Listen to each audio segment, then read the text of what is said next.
Welcome back, guys. It's good to have you. I was working on forging another hammer and I had a bit of a mishap. Broke the handle off of my main forging hammer, which happens. I rehandle this about 3 or 4 times a year. And just so happens, apparently now it's due. So, in this video I'm going to rehandle my hammer, and the first question we're going to tackle is how the hell do you get the remainder of the hammer handle out of the head of the hammer? So, stick with me and I'll show you how I do it.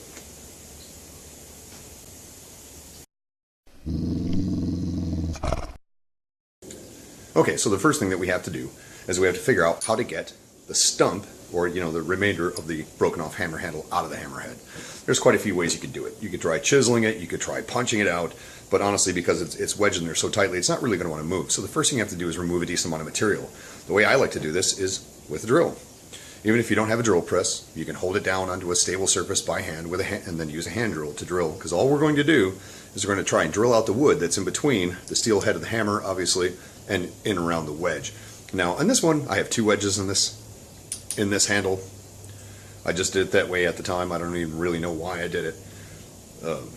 So I have to drill all the material out from around these wedges. Once most of the actual wood is drilled out, I can take any type of drift and just punch the rest of the hammer handle out, because there won't be enough in there to squeeze to the inside of the head and keep it in there. So, without further ado, let's go to the drill press. Okay, now I have my hammerhead secured in the vise. It's not in there really tight, just enough to keep it from flopping around. The vise is not secured to the table, reason for that being so I can move it around and drill out the excess wood that's in the hammer handle. So, here we go.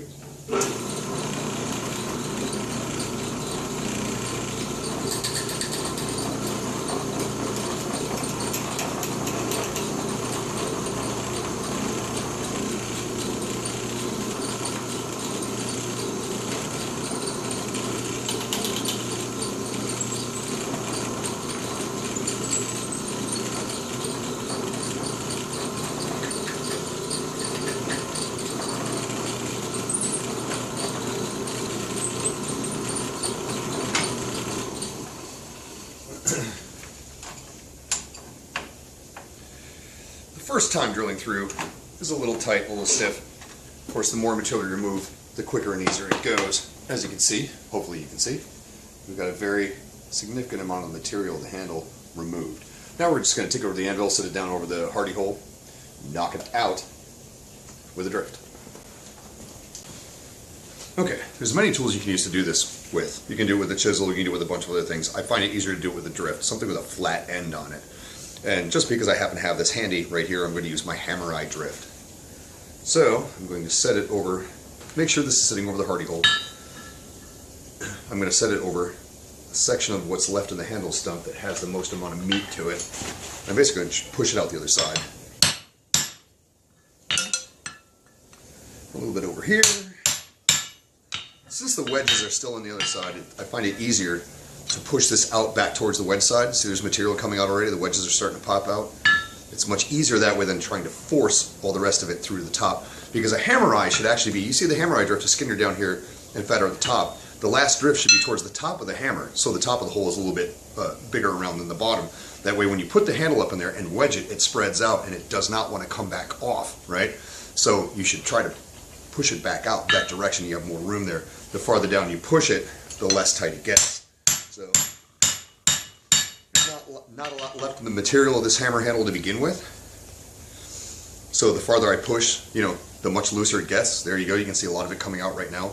I could probably just grab these wedges with a pair of tongs and yank them out. But really, at this point, since there's such little material left, I can just go like this. And that's most of it. And really, one more time, we'll take it right out. There we go. There is no more handle junk in my hammer handle.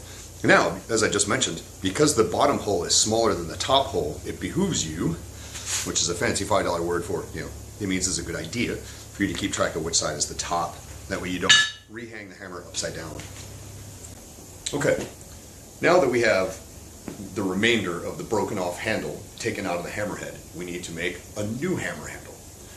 I prefer to make my hammer handles as opposed to buy them. There's nothing wrong with store-bought hammer handles. I go through so many of them, I find it much cheaper to just make them myself. So, an economical solution to this is a a nice big wheelbarrow handle, which you can find at pretty much any hardware store for about $20. This one's already been cut off several times. They normally come about this tall. The amount of handles I can get out of one of these things for $20, I mean, about every section I get 2 handles out of it. Handles are $8, $9 a piece. There's $18 worth of handles just in this section that I cut off previously. That just paid for the whole piece. You know, so I can get quite a few handles out of this one piece of wood, as opposed to going and spending $9 for a commercial hammer handle. And they're quick and easy to make. If you watched my video on finishing forged hammers, without really explaining it, I showed you how I did it. I'm going to explain it step by step how I do this at this point. So, nice big piece of hickory. Hickory is an excellent material to make hammer handles out of. As a matter of fact, it's pretty much the worldwide standard because it's about the toughest wood you can get your hands on. Not necessarily the hardest, not necessarily the heaviest, but definitely the toughest. That's why hammer handles, axe handles, things like this are all made out of it.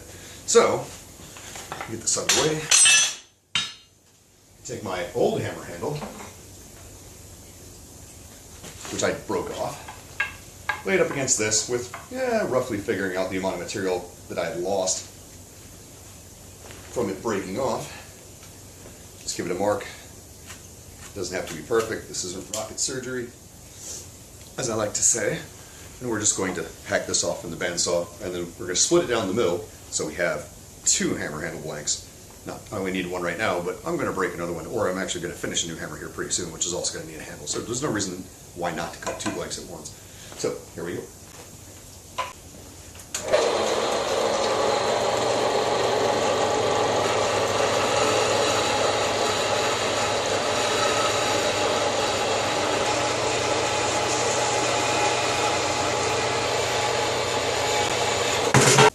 Okay, so now I'm going to mark this down the center where I'm going to split it.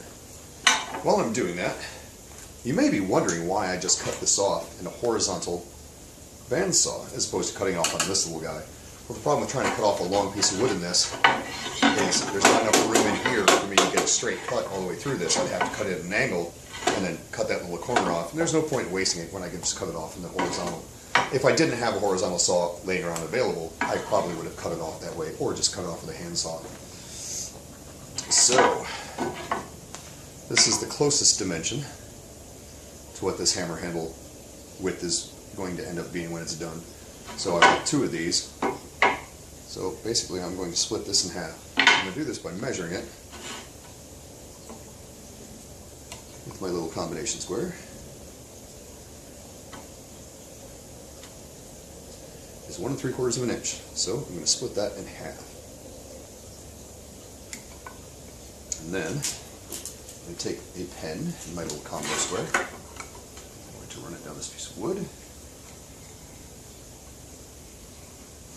I'm not worried about this line being super accurate because this bandsaw I'm about to cut this on is not super accurate. What I'm really looking for more than anything else is a visual reference. It's also why I don't set up a fence on this when I'm going to rip this. If no one's ever educated you on this, cutting a piece of wood down lengthwise this way is called ripping it. The reason why I don't set up a fence when I rip this is because the blade's going to wander all over the place. The guides in this are not the greatest thing in the world.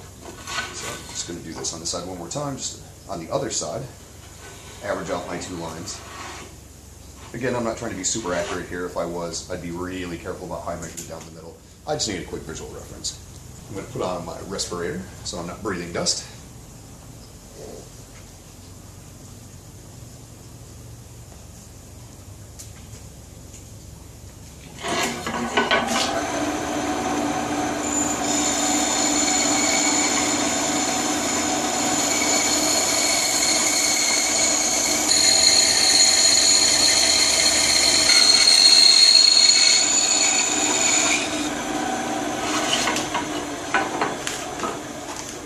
Alright, now we have our piece. Now that we have our piece split, I'm going to take, this one. Pikachu, I choose you. That is going to become my new hammer handle blank. I'll set this one off to the side for later when I finish forging my crossbeam, which is what I was working on when I broke my main hammer. The next step is to make a rough marking about roughly what the width of this hammer handle needs to be on the 2 dimensions. It doesn't have to be perfect. We're just going to do this real quick on the belt grinder. We'll fit it up a little bit more carefully once we actually get to the sanding down part. Now, that's not bad. It's pretty even, this side to this side, so I'm going to use that as my guide. I'm a little off this way to this way. So what I'm going to do is I'm just going to visually, as I'm grinding it down, compensate towards this side just a little bit more. So I'll cut into this a little bit, leave this a little bit fatter to make sure. Now what I'm going to do is I'm going to put this on the belt sander. I'm just going to make a very sharp taper, like at an angle roughly about like that. Just very sharp, right down to these lines, and get it roughly to the right dimension. I'm going to turn my hammer upside down. I keep saying hammer.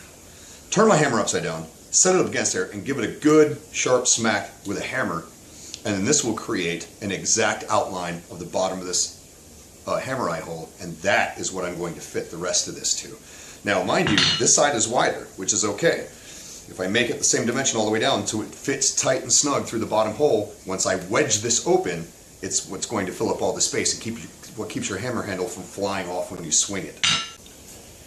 Alright, just a real quick note about belts and belt sanders. When you're going to do woodwork, you want to make sure you have a nice, fairly new, sharp one, right? So if I've been using this for hours and hours, sanding down and grinding metal, it's not going to cut this wood very well at all, whereas a nice new sharp one will cut the wood. So I try to save them to where when I first put a brand new belt on, I'm using it on my wood pieces. Once it starts getting worn a bit, then I save that one for metal work and I don't use it on wood anymore. If you don't have this, a handheld belt sander works. Files, rasps, or rasp actually would take this down really, really fast. There's many different ways to do it. So, respiratory protection on. Safety glasses. Bing.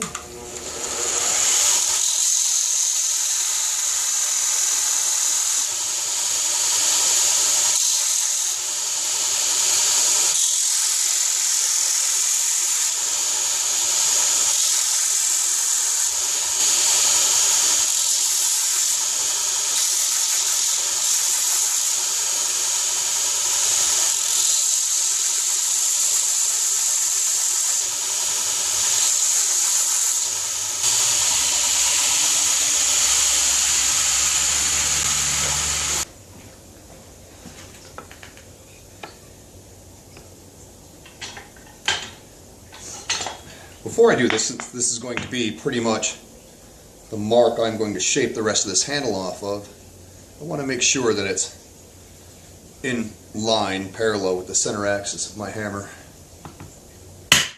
Alright.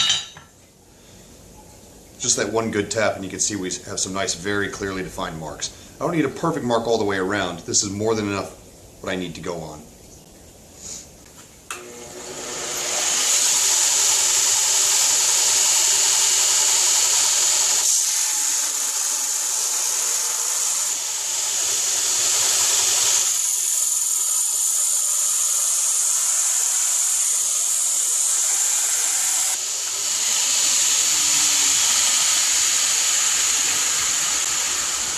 We're going to go back and check it against the actual hammerhead again. Make sure that we're nice and square to the rest of the hammer. Give it a couple of good taps to make a nice clear mark.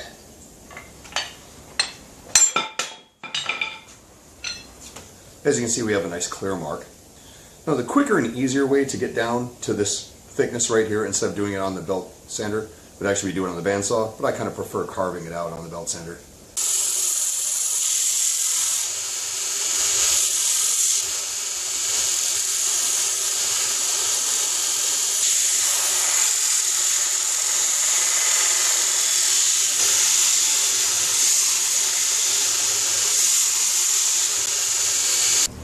So one thing I just did, which I thought I had the camera on, but I forgot to press the button. I thought I had it, but I screwed up. I just took it to the bandsaw real quick, chopped off about 1/8 on this side, about 1/8 of an inch off this side, just to make it a little bit more comfortable size for my hand. Now, on the belt sander here, I'm just going to flatten out the edges, take the corners off, and just generally smooth it up and make it more comfortable.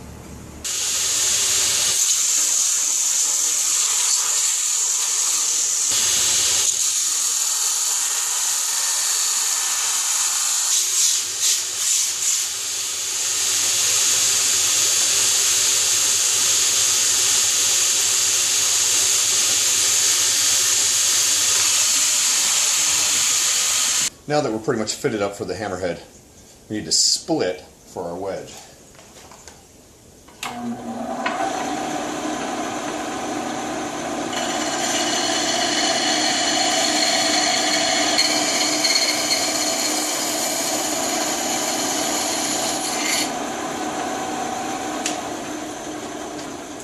And I just eyeball it. You can see it's pretty even. I'm pretty good at it. I'm at least better than a lot of the store-bought hammerheads I've gotten where these things are, or hammer handles I've gotten where these things are all off the sides. So the next thing we need is a wedge, and you want to use a good piece of hardwood for a wedge. Don't try to use pine or anything like that. You're just going to destroy it as you try to smash it into the handle. So let's dig one up and we'll sand one down real quick. There's a nice piece of oak I just happened to find on the floor. It's going to be just about as wide as our entire hammer handle. So we'll chop some of this off on the bandsaw really quick and take it to the sander.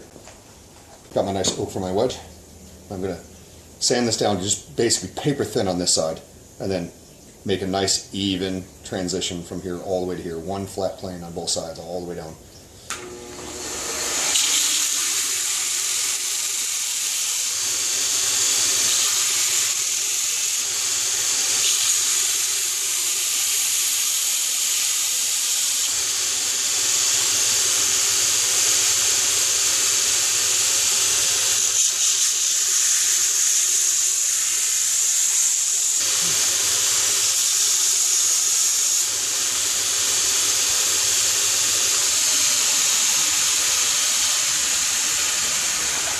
It's important when you're making a wedge to have the grain oriented this way. If you have the grain oriented this way, the first time you hit it with a hammer, it just folds and snaps.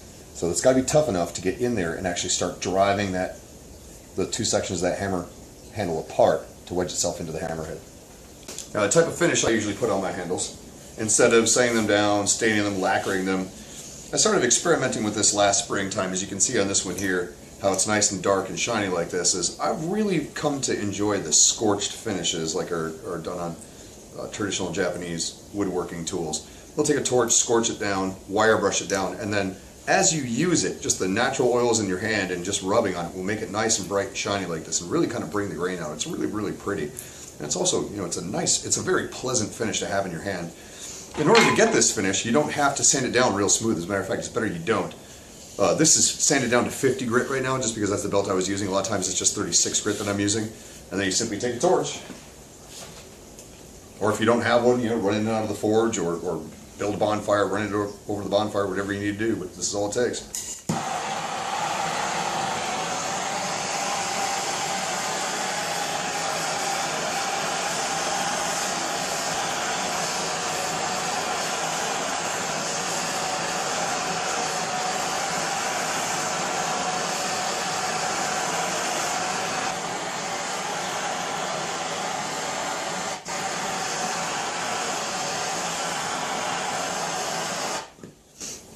Try to get it nice and evenly finished. Of course, this end is hot now, but I've scorched it, so I don't want to be grabbing that with my bare hands.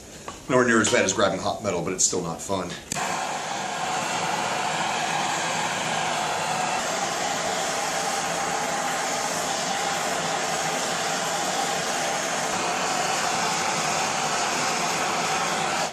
Alright. Grab a wire brush. And all I'm doing is I've just built up a little thin layer of carbon on the surface, and I'm just kind of scrubbing that off. So as I use this, this is going to brighten up and shine up and get really, really, really pretty looking. Alright, so now that we're split and we're scorched, make sure we have the right side of the hammer. This is the top, this is the bottom. We want to drive in from the bottom. Take your hammer, just very lightly. Now, I have seen a technique, I've never tried this before, so this would be a good opportunity. Let's try this, why not? Where they'll set it in and then hold it just like this and drive the hammerhead on. The inertia of the hammerhead as you strike down on the handle will drive it into the head, so you don't have it laid down on a really hard surface. You're not smashing the end of the handle apart, and you're not dulling this out. Look at that. I never did it. This is the first time. Just now I just did it. It drove it down tight right onto the shoulders of the handle that I created. Interesting. Let's do a few more security taps just to make sure, and we're tight right onto the shoulder there. Nice. Okay. So now that I've gotten my handle driven onto my hammerhead nice and secure, it's nice and snug. Sometimes it's better if you can see just how tight those two sides are. It's kind of hard sometimes to get a wedge in there. So I like to take my knife, It's got to be very sharp. This knife is very sharp. And you don't want to try to cut a second line. You want to put the sharp edge right down there. Just try to open it up a little bit, create a little bit of a V. Enough for your wedge to bite into. Just like that. Just enough to let it slip in there and separate those two pieces. Now I like to set a glove or two on top of the anvil so I don't smash the end of the handle in, because it can take quite a bit of damage from this. Okay, so you have a very, very, very thin edge of this wedge. Excuse me while I belch. You want to make sure that this very, very thin edge of this wedge is put right into that little crease, and you can feel it. Wiggle it around a little bit. Make sure it sits in there real nice, because just the littlest tap will break the ends off if you don't have it right. And I mean, I'm barely touching this right now with this hammer. All I'm trying to do is just try to get it securely seated in between the two sections of the cut handle so it doesn't break. And now I'm in there pretty good. You can see that it's in there just a bit. You really just want to be tapping it really lightly at this point. You don't want to hit it. Now, the deeper it goes, the more secure it'll be, a little bit more pressure you can get away with. So this doesn't look very good for the camera, but I support it with my fingers like this so I don't break it, or so I have less of a chance of breaking it tapping down on it. And I can really feel how it's progressing into the handle. You can kind of feel the vibrations when you hit it, and it tells you how far it's going and how stiff it is and how kind of secure it feels. To where you can start feeling it if you're going to break it. You can feel that it's about to snap if you have your fingers on it. If you don't, you're really just kind of whacking blindly until you break it. So, and of course, the farther it gets in there, the tighter it'll get. A little bit harder you can hit it. And I'm really not using much pressure at all. This hammer I'm using right here is 3 pounds, I believe. And you want to make sure that you drive evenly in. Sometimes you start getting off like this. You want to make sure that you try to drive as straight down as you possibly can. So now that I'm really kind of in there, you can hear that the sound of the wedge when I hit it has changed. You can hear it getting tighter and tighter and deeper in there and getting more secure. It's kind of hard for me to describe what it sounds like, but I can tell when it starts getting more to that sort of quality of sound, that I can hit it harder because it's more secure.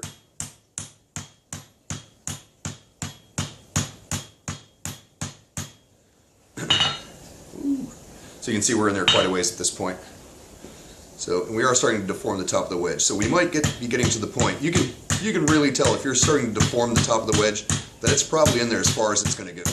And at this point, if you hit it, it's going to start breaking like that, right? And that's okay if it does that, because it's in there as far as it's going to go right now anyway, right?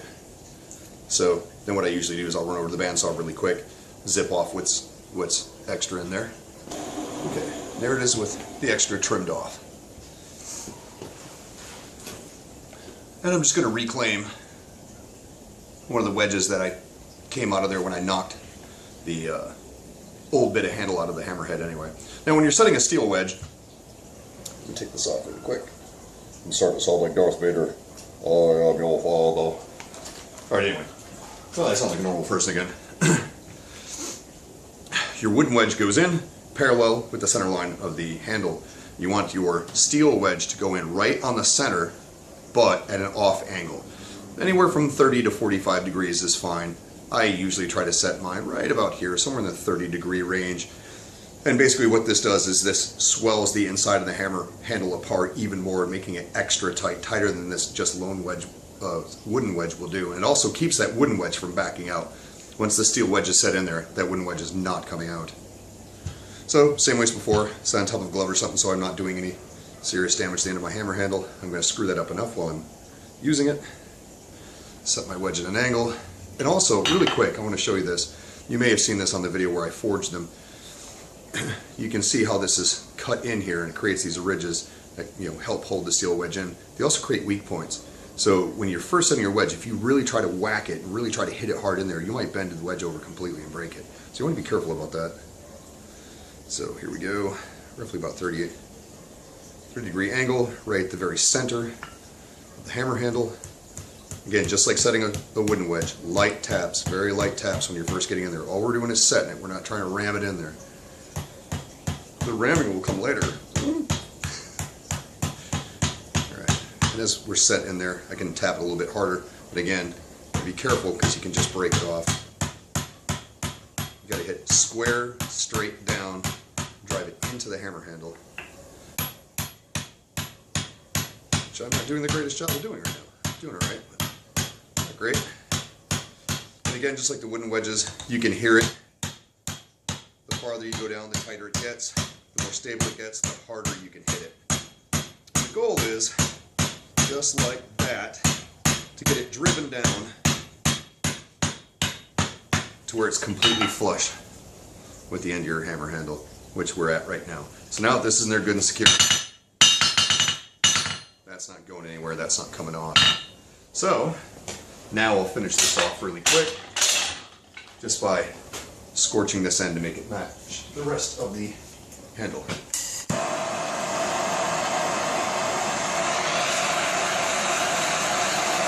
Just like that. A little bit of wire brushing. There we go. Brand new hammer handle. Now I can get back to all the forging that I'm supposed to be doing today instead of woodworking.